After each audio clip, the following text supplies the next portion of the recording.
সুজলা সুফলা বাংলার গ্রামে তৈরি হয়েছিল একটি স্বপ্নের স্কুল।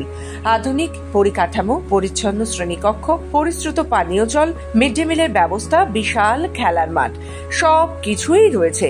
শুধু নেই শিক্ষক শিক্ষিকা, নেই পড়ুয়া। 2011 সালে জলপাইগুড়ি জেলা ধূপগুড়ি ব্লকের মাগুরমারি 1 নম্বর গ্রাম পঞ্চায়েতের গোসাইহাট লেবুতলা এলাকায় প্রতিষ্ঠিত হয়েছিল নিরঞ্জন পাঠ জুনিয়র হাই স্কুল। উদ্দেশ্য ছিল গ্রামীণ শিক্ষার্থীদের প্রাথমিক স্তরে মানসম্পন্ন শিক্ষা প্রদান। আজ সেই স্কুল কেবল কাগজে কলমে টিকে আছে। বর্তমানে স্কুলের ছাত্র সংখ্যা মাত্র 14, তা 5ম থেকে 7ম শ্রেণী পর্যন্ত।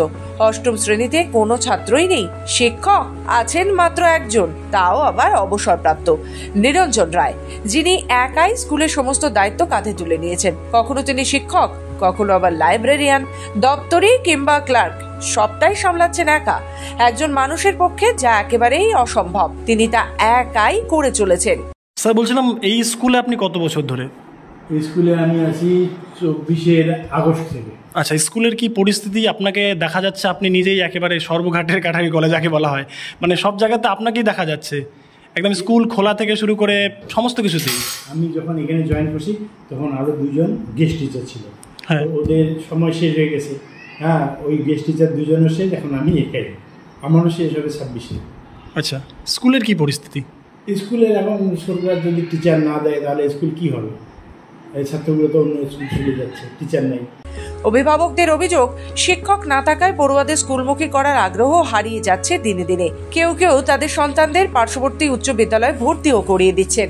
সে তো ঠিক, কারণটা হলো একটা স্কুলে একটা সঠিক মানে টিচার ছাড়া, এই যে গ্যাস টিচার দিয়া এখানে, যার জন্য গ্যাস টিচারের জন্য বাড়ির থেকে কোনো মানে পড়ুয়ারাও আসতেছে না, পড়াশোনা ঠিক রকম হয় না। হ্যাঁ, যার জন্য এখানে মনে করেন গ্যাস টিচার মানে ভালো টিচার নাই, যার জন্য তো ওই যে বাচ্চা কাচ্চা ওইখানে অনেকে ভর্তি করতে চাচ্ছে না।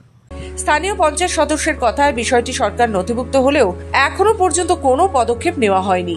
আগের থেকে টিচার নাই, একজন পার্মানেন্ট ছিল, তারপর থেকে কোনো টিচার নেই, মাঝখানে 2জন ছিল, তারপর এখন একজনই আছে গেস্ট টিচার।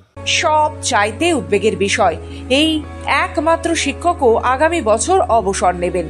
এরপর কি হবে স্কুলটির ভবিষ্যৎ? ছাত্রছাত্রী ও অভিভাবকেরা চাইছেন অবিলম্বে শিক্ষক নিয়োগ হোক, নয়তো এই সরকারি স্কুলটি কার্যত বন্ধ হয়ে যাওয়ার পথে, যা একটি গোটা সমাজের শিক্ষার বড় ক্ষতি।